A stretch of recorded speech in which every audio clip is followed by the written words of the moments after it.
created using Powtoon. Indeed, the present times is so much different 50, 20, or 10 years ago.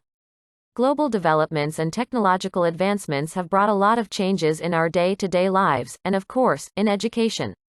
And for us to cope with these changes, we have to continue learning so that we become literate individuals. As what Blake and Blake said, literacy is at the heart of world development and human rights. Literacy is actually good not only for the individual but for the society as well. It is the means to achieving our personal, national, and international goals for individual, social, economic, and political development. With literacy, one becomes a responsible individual and member of the community and is able to give its significant contribution for the good of everybody. Almost all forms of success in different aspects of learning or education start with being literate, especially in our world today. So, let us now try to understand the various meanings given to literacy. The word literacy stems from the word literate, which is derived from the Latin word literatus, meaning a person marked with letters, that is, distinguished or identified by letters, and it carried with it the idea that such a person was cultured and educated. The word literate first appeared in the 15th century when subjects in school all had written texts or composed of letters that had to be studied. The ability to read and write was therefore of prime importance then, leading to the strong association of being literate with the ability to read and write. This simple and most straightforward definition of literacy has caused the most discussion according to Blake and Blake in 2002. It is because, arriving at an exact definition of the term literacy is difficult since its opposite term, illiteracy, may connote several negative ideas. For instance, illiteracy is often associated with ignorance and poverty, with people who are thought to be of below-average intelligence or who are underprivileged when in fact, there are illiterate individuals who are not somehow less intelligent or less worthy than those who are able to read and write. These conflicting ideas will continue to challenge the definition of literacy. In 1973, Miller looked into this conventional concept of literacy and came up with 3 subcategories. The subcategories include basic literacy, comprehension literacy, and functional or practical literacy. Basic literacy is the ability to associate visual shape or symbols with their corresponding sound or spoken name, even without thoroughly understanding what it means. This subcategory of conventional literacy is basically reading the letters or words with a certain level of understanding, otherwise reading has not taken place. Comprehension literacy is the ability to understand the meaning of what is being read, which means being able to understand the meanings of words, sentences, paragraph, and other written materials.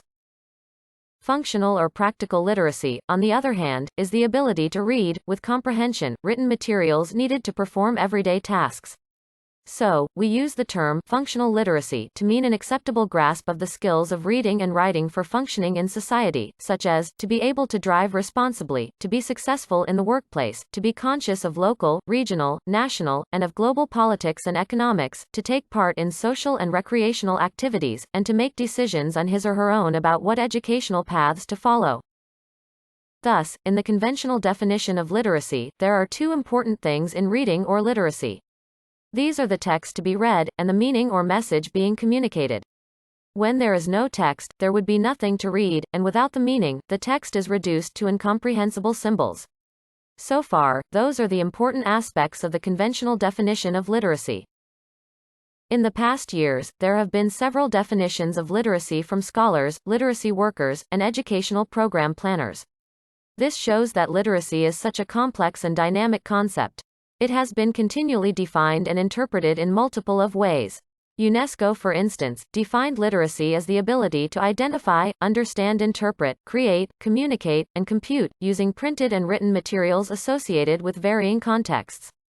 Literacy involves a continuum of learning in enabling individuals to achieve their goals, to develop their knowledge and potential, and to participate fully in their community and wider society.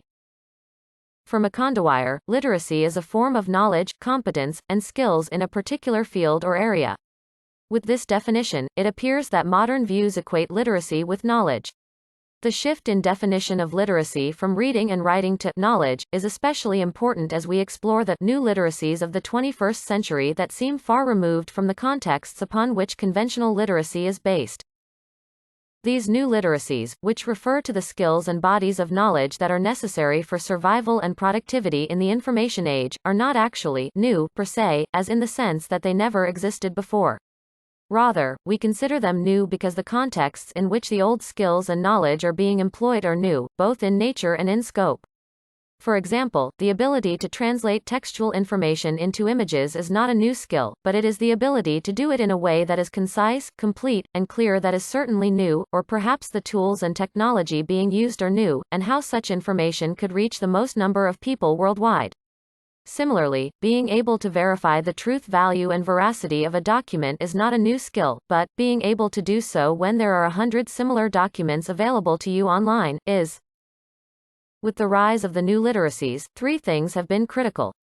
First is the increased reach. We are communicating with more people, from more diverse cultures, across vaster distances than ever before. Second is increased means of communication. We are communicating in more ways and at faster speeds than ever before. And third is increased breadth of content.